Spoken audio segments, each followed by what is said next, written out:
All right, Genesis chapter 20.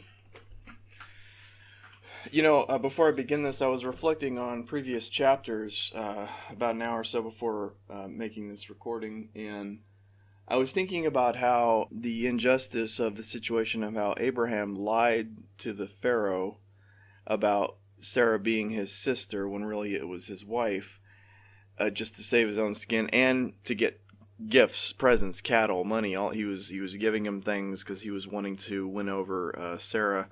So he profited off of lying, and and then the God of the Old Testament ends up punishing Pharaoh, even though he was the victim of being lied to. I think what this does is, for anybody who reads this, they think, wow, I want that kind of privilege. I want to be able to lie to people and it be okay, and if anybody even touches my property, like my wife, they get a disease, an illness, a plague, some kind. Wow, I want that privilege. And so I think it's caused many generations of evil-hearted people who cannot see right from wrong on their own, have no regard for justice.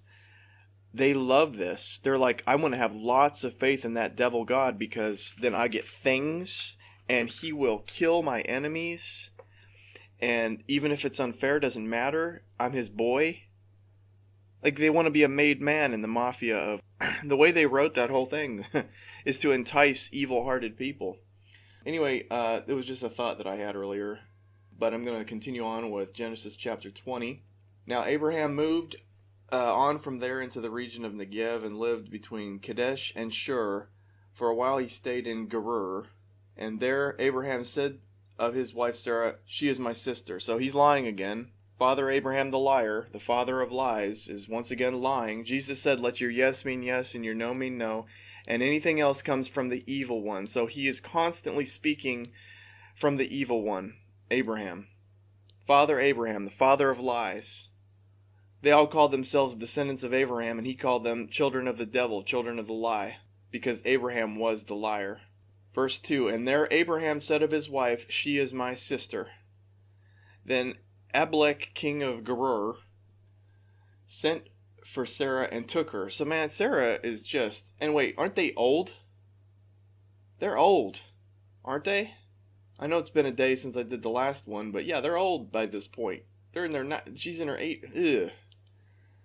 But God came to Abimelech in a dream one night and said to him, "You are as good as dead because of the woman you have taken. She is a married woman."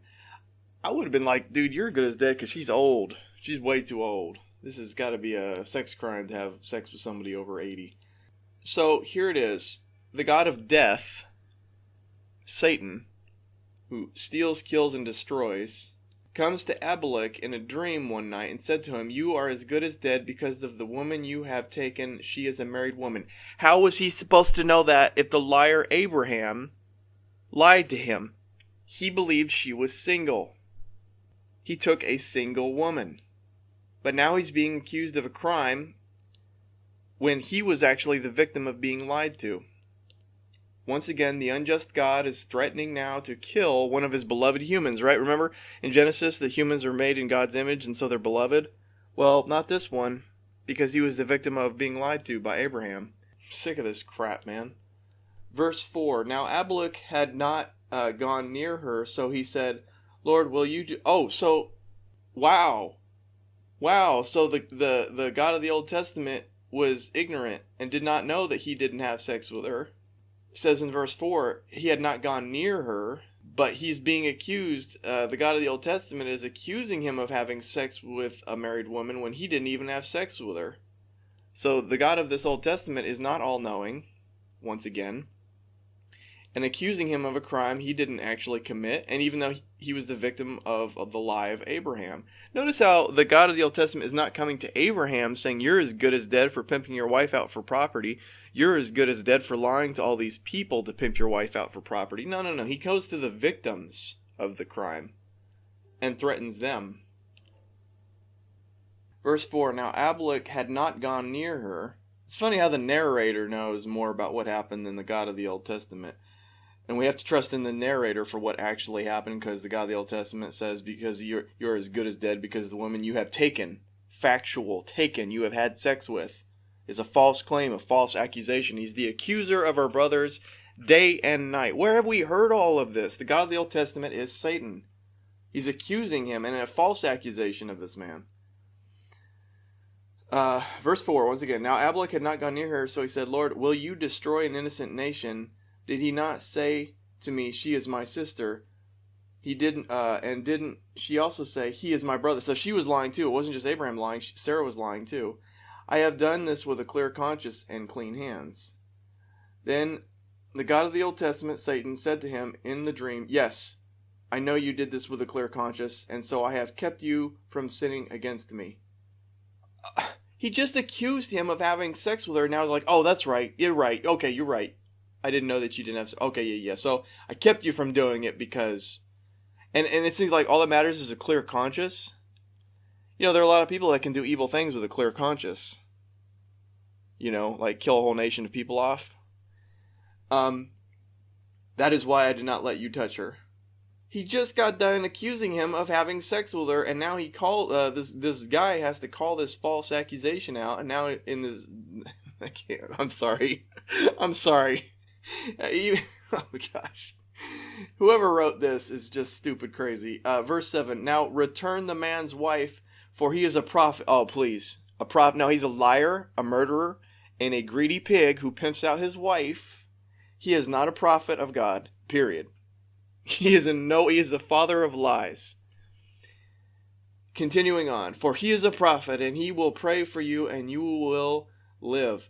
But if you do not return her, you may be sure that you and all you who belong to you will die. Wow. Okay. I don't think he has any interest in keeping an 80-year-old lying. You know what? Verse 8.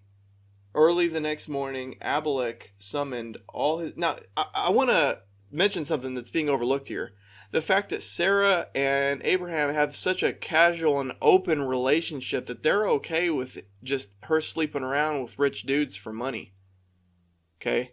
That's what's going on here. That's what went on when they were younger, and that's what's still going on, even when she's an old woman. They are both okay with it. They both benefit from it financially. This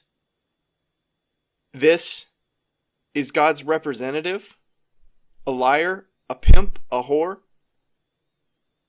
who love money and cattle and are obsessed about land and property. No, this is the child of the devil. And everyone who belongs to him belongs to the devil. Be sure of this. Verse 8. Early the next morning, Abimelech summoned all his officials, and we told them all of what happened. They were very much afraid. Yeah, the devil's about to kill them. He's playing with the devil here. Then Abimelech called Abraham in and said, what have you done to us? How have I wronged you that you brought such great guilt upon me and my kingdom? You have done these things to me. You have done things to me that should never be done. And Abimelech asked Abraham, what was your reason for doing this? Money. He's been getting money from pimping his wife out for a long time. He gets cattle. He gets money. But he's not going to say that. Abraham replied, verse 11, I said to myself, there is surely no fear of God in this place, and they will kill me because of my wife. Once again, he doesn't know that. His wife is 80 years old. Nobody's going to kill a guy over 8. Nobody's going to kill an old man over an 80-year-old wife. This is just his lie. This is his story. This is what justifies that he wants to get things out of this deal, pimping his wife out. Verse 12, besides, she really is my sister, the daughter of my father. So stepsister, I think. The daughter of my father, though not of my mother. And she became my wife. Hold on, let me look at this again here. The daughter of my father. So she's a half-sister, incest, though not of my mother. See, this right here, this is deception. This is some Bill Clinton deception right here. So he's saying, I didn't lie. She was my sister. It was incest, and according to Moses, is punishable by death. So he's saying that he didn't lie, but he deceived. And that is ultimately what matters. I didn't tell a mistruth. It's a Bill Clinton right here. I had no sex with that woman. Yeah, he just got sucked off by that woman. He may have not had sex with her, but there was oral sex. So it's this whole I didn't tell a lie. Billy boy Abraham right here, I didn't lie. She was my sister. But she was also your wife, and you intentionally deceived people by saying she's my sister to trick them. What did Jesus say? Jesus said, let your yes mean yes and your no mean no, and anything else beyond that comes from the evil one. Abraham continually speaks for the evil one, who is continually deceiving. It's no surprise he is the father of all modern religions today, who are all full of lies and delusion and falsehood, because their father is the devil. Their father, the father of lies. So anyway, verse 10, he asked Abraham what was the reason for doing this. And 11, Abraham said, there's no fear of God in this place. They will kill me because of my wife. Besides, she really is my sister, yada yada, more bull crap. 13, and when God had me wander from my father's household, I said to her, this is how you can show your love to me. Everywhere we go, say he is my brother. So God told him to lie. God, he said, and when God had me wander from my father's household, and when God had me wander, so he's saying that God made him a wanderer from my father's household, I said to her, okay, this is how you can show your love to me. So he said, he told his wife, you can show your love to me by just claiming that I'm your brother. Wow. Just wow. I don't know where to begin with that. The incest, saying if you love me, you'll lie for me. And when I say lie, it's not, I guess what you're saying, it's not an actual untrue statement. It's deceiving people. Verse 14. Then Abimelech brought sheep and, here we go, sheep and cattle and male and female slaves and gave them to Abraham. You see, this is his hustle. Abraham is a hustler. He's a pimp. He's pimped out his wife and he hustles and he gets property and money and slaves. Hey, here's some slaves, Abraham, father of slaves. And he returns Sarah, his wife, to him. And Abimelech said, my land is before you, live wherever you like. See, he's been, this hustle has gotten him very rich. He's a scam artist. And he scammed the world of God. I want you to think about that. The father of lies, Father Abraham, has scammed the world of truth and a belief in holy God, the Father of Jesus. This is why Jesus told all the Jewish snakes, he said, you've studied the scriptures day and night, but you've never heard my word or seen my form. Meaning, you've never heard from God. You've heard from the devil. He said, everyone who's come before me were thieves. Thieves. Trying to steal the bride from God. So verse 14, the guy brings Abraham his bounty, all the cattle and slaves and everything that he hustled for. Man, they should have just put Abraham to death for being a liar and an adulterer. Just put him to death. It would have saved the world a lot of suffering. Verse 16. To Sarah he said, I am giving your brother 1,000 shekels of silver, so more money. This is to cover the offense against you before all. Wow, this boy. Listen, Satan's abuse is real. This guy, he thinks that he abused them somehow. He didn't even sleep with this woman he didn't even sleep with her. He was the victim of a lie. He didn't even sleep with her, but now he has wronged them? And now he's got to pay them for how he wronged them? This is insane. God of iniquity, everywhere. This is to cover the offense against you before all who are with you. You are completely vindicated. Wow, you're vindicated, you whore. You're vindicated for lying about how he's your brother and then trying to sleep with me for property. Oh, you're vindicated. They got a hustle going on with this demon. They really do. This demon comes to the people that they hustle, that they lie to, and says, okay, we're going to kill you, or we're going to do this. We're going to give them property. What a hustle. Verse 17. Then Abraham prayed to the devil, and the devil healed Abimelech, this wife and his female slaves, so they could have children again. Wow. Verse 18. For the Lord Satan had kept all the women in Abimelech's household from conceiving because of Abraham's wife Sarah. Wow. Yeah, the God of life indeed. Going to go on to the next chapter. Let me look at my old notes from years back. Verse 2. Yep, good old lying father Abraham is back at his lying again. Yep. Verse 3 through 7, this is messed up. God is about to punish another man. Yeah, I've already talked about this. I'll just read it anyway. Sarah lies to him about Abraham being her brother, and it is his fault. Why isn't God punishing Abraham and Sarah for lying instead of lying Instead of the lying couple's victims, they would con other people out of their stuff. This is not only injustice, it's stupid and it's evil.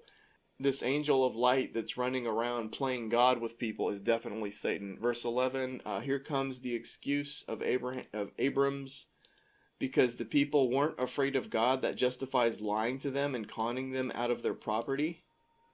This is also a false statement.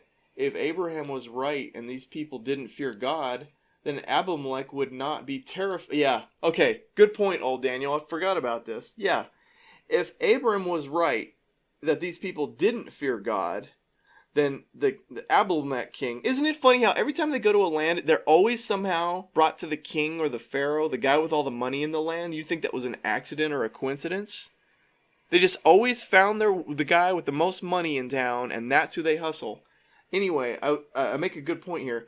If Abraham was right that these people didn't fear God, then Abimelech would not have been terrified of God's punishment. He would have just said it's just a dream and wouldn't have thought anything of it if he really didn't fear God. So either Abraham is lying or very ignorant of these people and making an excuse. Continuing on, I wrote, and willing to make up for it like he's doing so, meaning they are God-fearing, yet Abraham takes advantage of them anyway. He knows that they're God-fearing, but says that they're not. Because if they weren't God-fearing, then any dream or vision or anything or coincidence or plague wouldn't affect them. They wouldn't think that that's what caused it. But he knew that they were God-fearing, and that's why he hustled them. That's why they were a target. And then for verse 12 I wrote, Abraham uses the truth to mislead people. That's why Jesus said, let your yes mean yes, and your no mean no. Not anything else. And he said anything else comes from the evil one.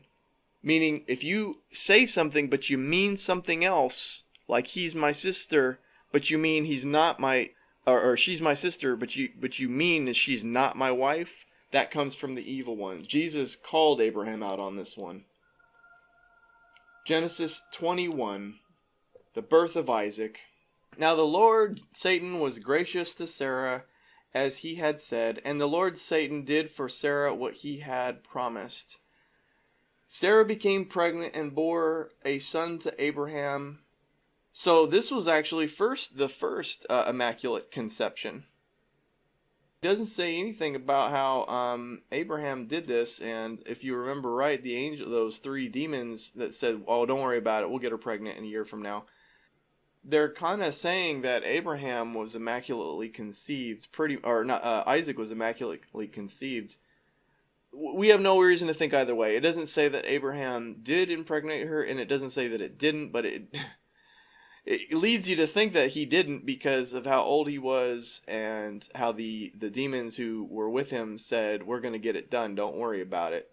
Verse 2, Sarah became pregnant and bore the son of Abraham in his old age, at the very time Lord Satan had promised him. Abraham gave the name Isaac to the son Sarah bore him. When his son Isaac was 8 days old, Abraham circumcised him as commanded by Satan. Abraham was 100 years old when his son Isaac was born to him. Sarah said, Satan has brought me laughter, and everyone who hears about this will laugh with me. And she added, who would have said to Abraham and Sarah would nurse children, yet I born him a son in his old age. Okay, so definitely something supernatural is playing with these people.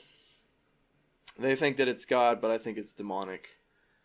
Especially considering what happens and result from all this and the kind of people that they are. And the purpose for this, like when Jesus was immaculately conceived, there was a purpose for it. It was for the salvation of people. It was for the revelation of truth, exposing Satan and to rescue people from slavery and to bring them into heaven. That was the purpose of Jesus. But the purpose of Isaac and all these people is to acquire land, murder people, and so on. So when I look at the purpose for this, I do not think that this supernatural, this miracle was God, and I think it was some demon work going on here. Verse 8, the child grew and was weaned, and on the day Isaac was weaned, Abraham held a great feast. But Sarah saw that the son whom Hagar the Egyptian had borne to Abraham was mocking. You know, the one who God said he's going to both curse and bless, the wild donkey of a man. And she said to Abraham, get rid of that slave woman and her son, for that woman's son, she will never share in the inheritance with my son Isaac. All right, so we got murder. We're talking about murder here. The matter distressed Abraham greatly because it concerned his son. But Satan said to him, do not be so distressed about the boy and your slave woman. Listen to whatever. See, this is just the voice inside of Abraham's head. I want to emphasize this. It's never talking about heaven or salvation or redemption or the repentance of sin. No, it's not. It doesn't care about heaven, and it doesn't talk about hell. That's for dang sure. They don't want you to think about hell. All it's talking about is drama.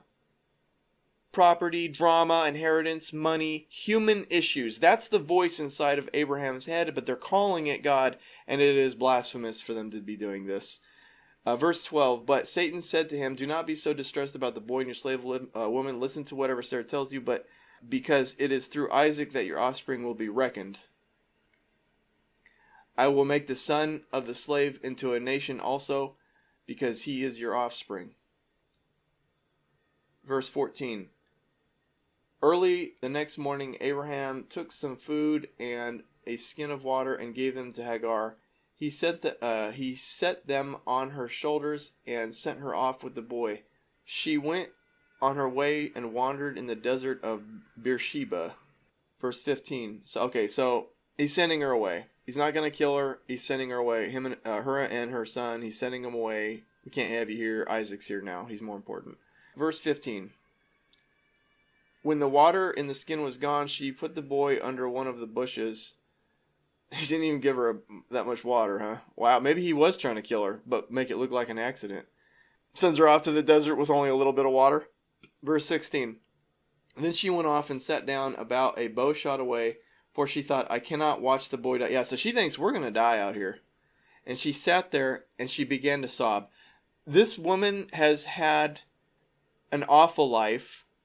She was forced to have sex with an 80-year-old man because he was her owner and she was a slave. She was abused by his wife the whole time. She has a son, and obviously there is friction, and I could understand that. I'm sure the son doesn't like any of this stuff going on, no more than his mom. And now she's asking God for help, when remember, this was the same God who told her to go back to be abused. To go back to her masters so that she'd be abused. This is, if she's a fool to keep going to the same God who keeps telling her to go back to the same abuse. No caring parent would tell their child to go back to abuse. Okay? If she was really speaking to Holy God, who loved her like a child, he would not be telling her, go back and get beat to death. Go back to your abuse. To your rapists and your abuser. Verse 18, lift the boy up and take him by hand, for I will make him into a great... She doesn't care about him being a great nation. She's dying.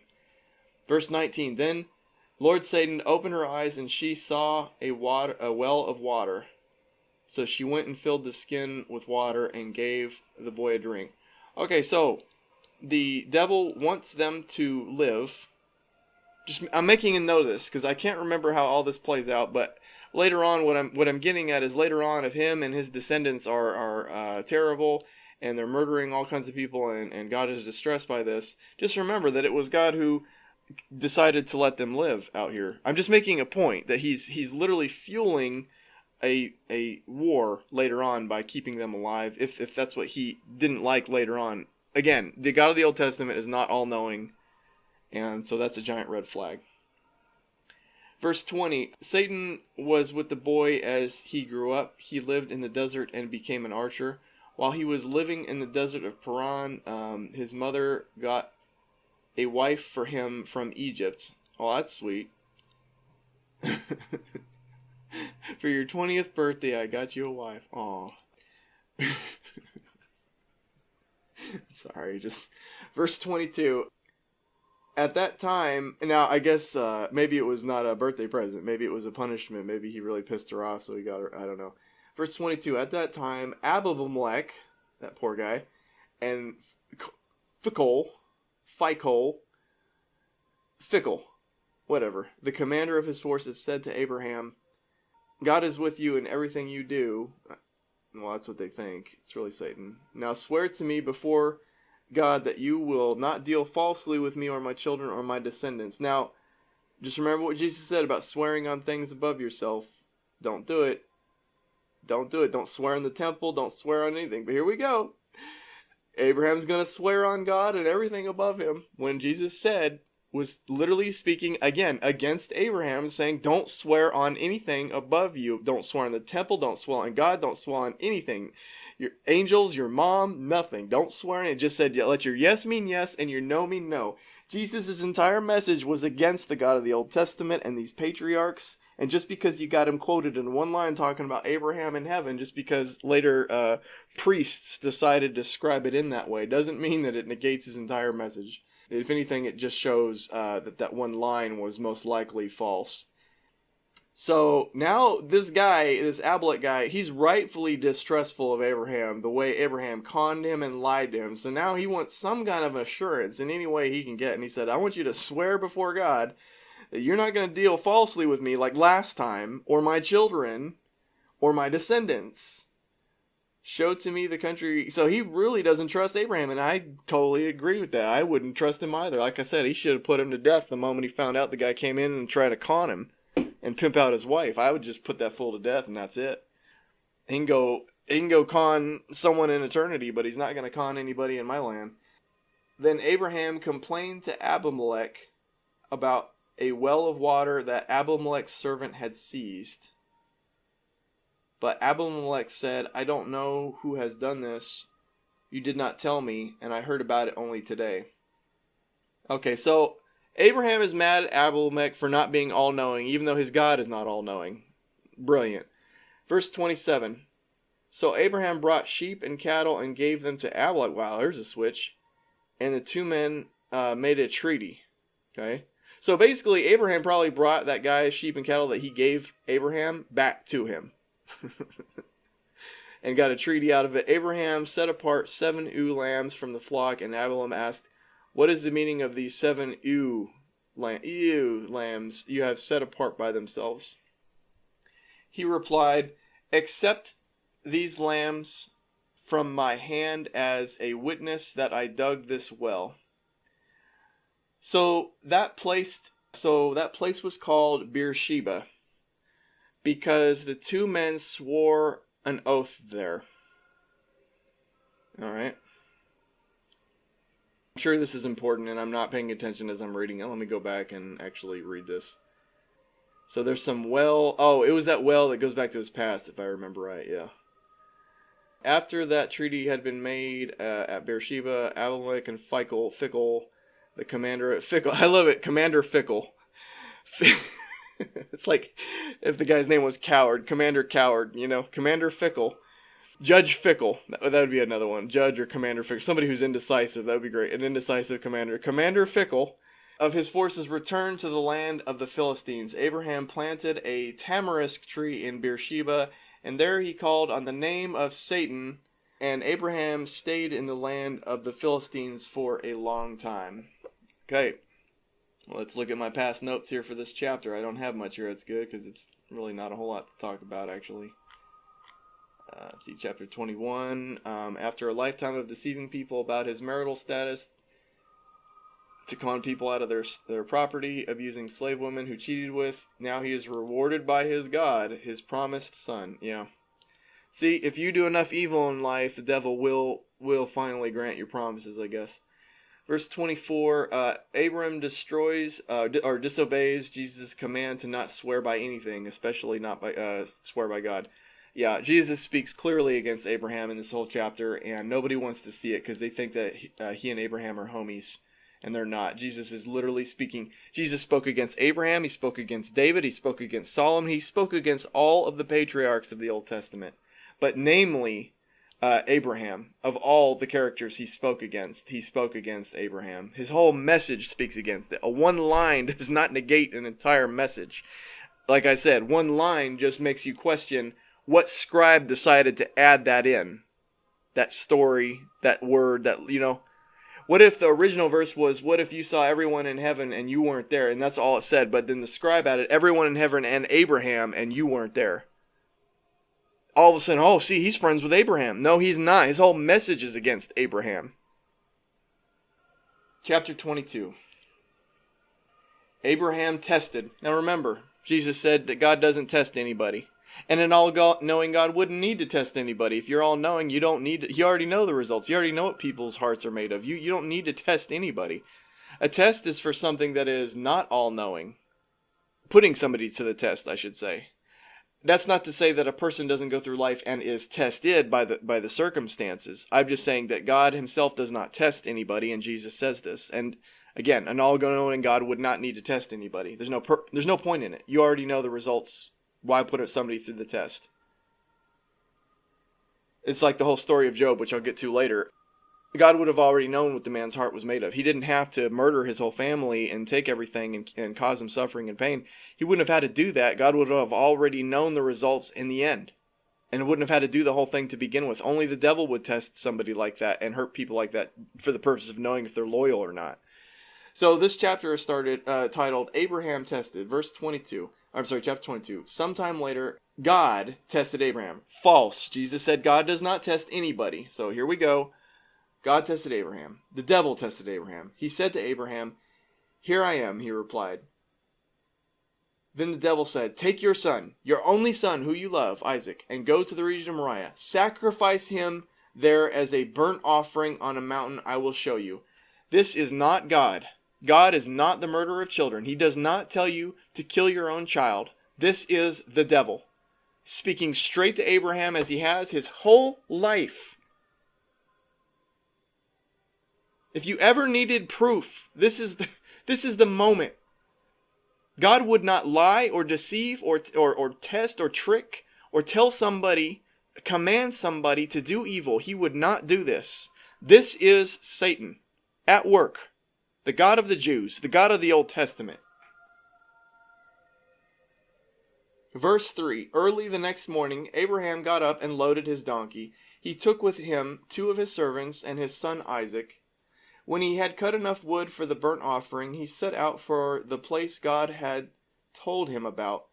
On the 3rd day, Abraham looked up and saw the place in the distance. He said to his servants, "Stay here with the donkey while I and the boy go over there. We will worship and we will come back to you." Verse 6. Abraham took the wood for the burnt offering and placed it on his son Isaac, and he himself carried the fire and the knife.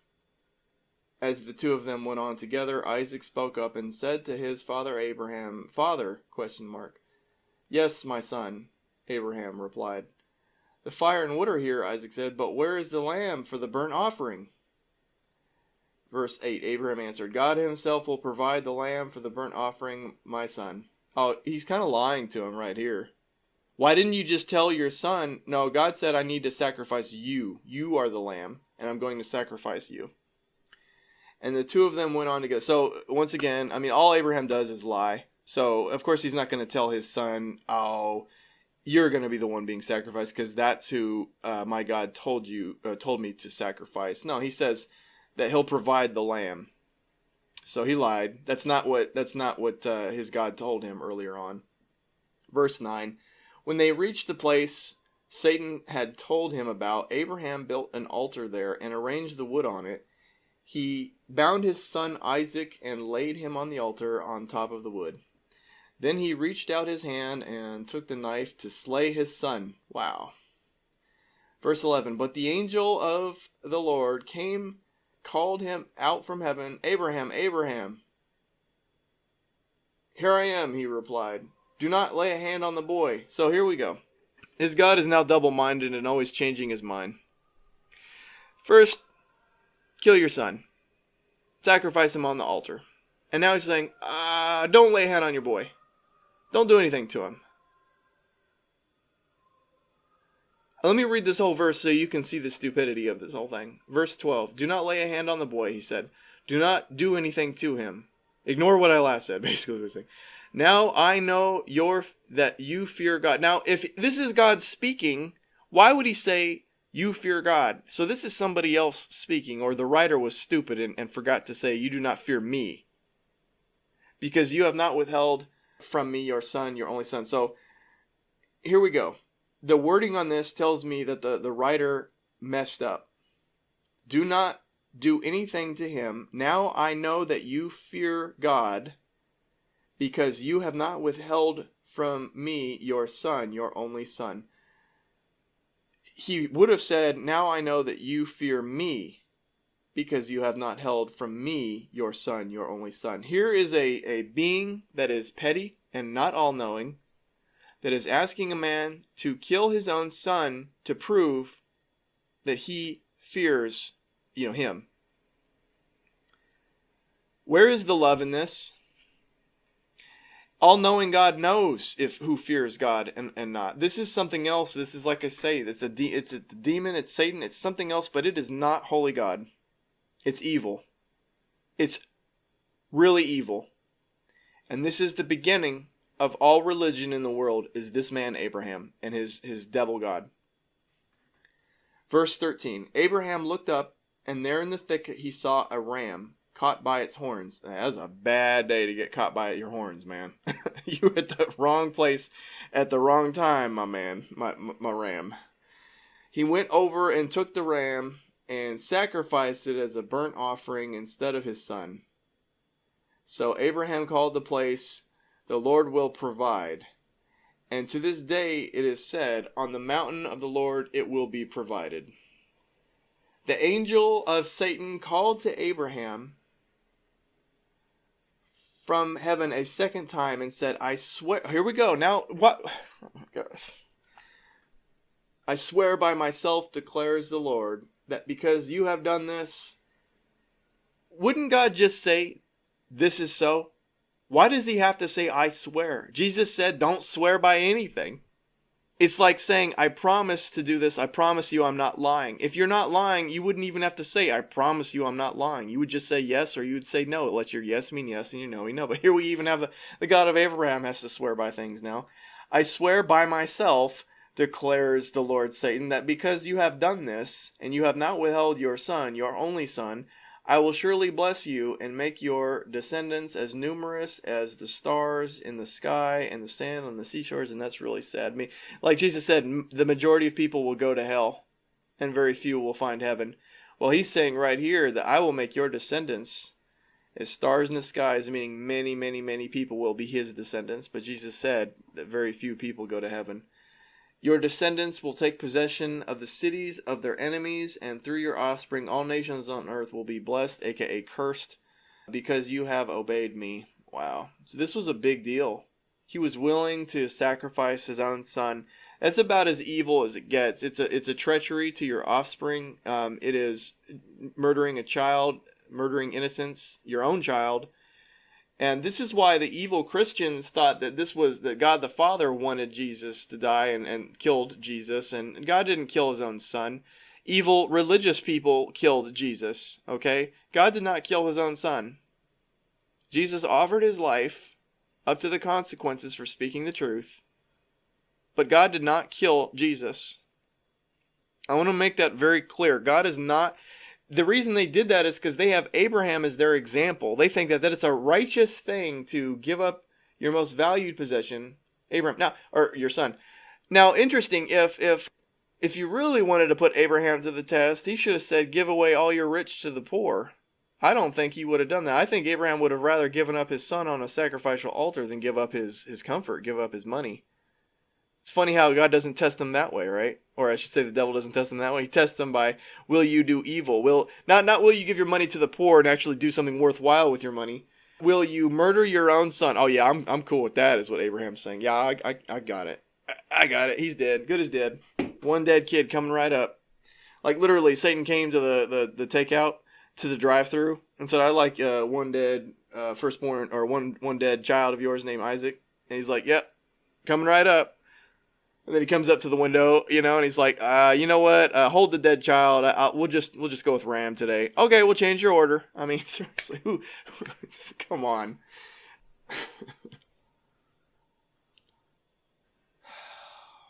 So the devil promises that Abraham is going to have many descendants, as many as there are stars in the sky, which is also a lie. There are way, way, way, way more stars than there will ever be people on earth. So that's a lie. I know. He's being metaphorical. He's saying you're going to have so many descendants you can't count them, like you can't count the stars. Okay, all right. So I'll revoke that statement and just say that he's being metaphorical, and he's just saying you're going to have a ton of descendants. But like I said, Jesus said, "Wide is the path of destruction; that many people, the majority of people, will go to hell, and that few narrow is the path to life." So, meaning his descendants are not children of God; they are many. Verse 19, then Abraham returned to his servants, and they set off together for Beersheba, and Abraham stayed in Beersheba. Verse 20, Beersheba, I'm sorry, that name, it just sounds like something out of The Simpsons or something. Anyway, verse 20, sometime later, Abraham was told, Milcah is also a mother. She has borne... Brother, he's got bastard children everywhere, like all the patriarchs. He's committing adultery everywhere. Milcah is also a mother. She has also borne sons to your brother Nahor, Uz, the firstborn, Buz. What are you gonna name your son? Uz. All right. What are you gonna name your next son? Buzz. Yeah, you people are morons. Buzz, his brother Kamol, and his father Aram. Kest, Hazo, Pildash, Jilduf, and Bethuel became the father of Rebekah. Milcah bore these names. I'm not even paying attention to what this is saying anymore because the names are so stupid. I'm literally like, it hurts my head how much these names are so stupid. I almost think the death penalty should be hit with these people just because of how stupid their names are. Your crime, stupid name. Having a stupid name. Sentence is death. Milcah bore these 8 sons to Abraham's brother Nahor. His concubine, whose name was Rumah, also had sons. Hold on, let me look back on this here. Alright, bunch of sons. Next chapter. That was a waste of time. Let's see what I wrote for 22. Yeah, there's going to probably be a lot. Okay, my past notes say... the most clearly evil and backwards verses of the Old Testament. Supposedly, God commanded Abraham to sacrifice his son as a test, like God didn't know Abraham's heart and needed to test him. As Jesus said, God does not test people.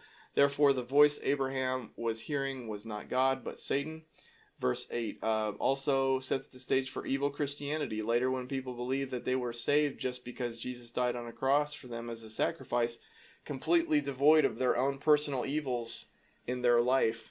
Yeah, there's a lot of Christians that think that just because they believe that Jesus died on a cross, like they're good, even though they've had no change of heart, no repentance of sin, and they don't have the Holy Spirit, they have no relationship with God.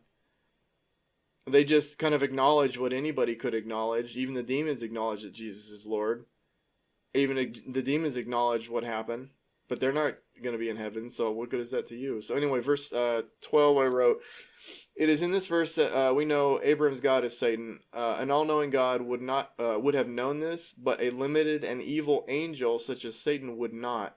Here is the proof the God of Abraham was Satan. Yep. In verse 15 through 18, blind obedience and disregarding his conscience of listening to the voice right and wrong will now be greatly rewarded by Satan. Yeah, I forgot to mention that. So that's ultimately the lesson that is taken away here by people who read this.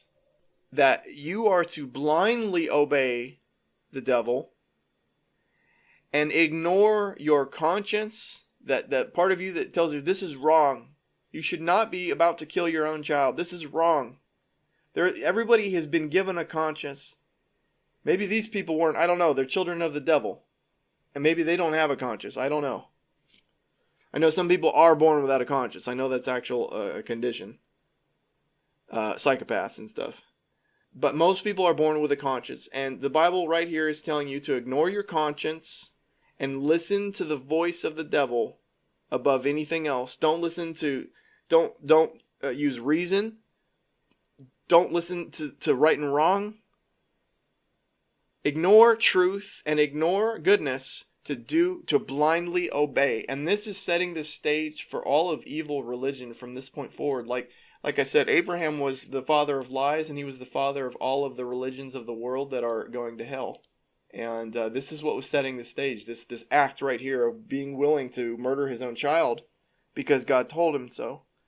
So anytime something would happen, whereas the Crusades and the Pope ordered you and your whole unit to go kill a whole town full of Muslims, you better do it.